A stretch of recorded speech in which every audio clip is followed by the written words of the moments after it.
আমাদের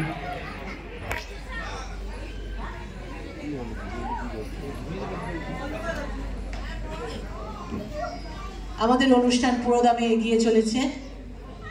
নৃত্যডালি ডান্স একাডেমির এই দ্বিতীয় বর্ষের বর্ষপূর্তি অনুষ্ঠান, বাৎসরিক অনুষ্ঠান আপনাদের সকলের সহযোগিতায় অত্যন্ত মনোজ্ঞ এবং সাংস্কৃতিকময় হয়ে উঠেছে।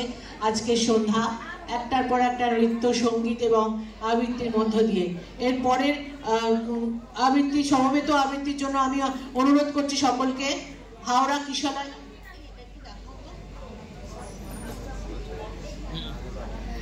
কিশলয় বাচিক পরিবার, আমি প্রস্তুত থাকার জন্য অনুরোধ জানাচ্ছি। হাওড়া কিশলয় বাচিক পরিবার, আপনারা একটুখানি আসুন উইংসের পাশে এসে শুনি অংশগ্রহণে নৃত্যডালি ডান্স একাডেমির সকল সদস্যা, পরিচালনায় সঙ্গীতা সেন।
Yeah.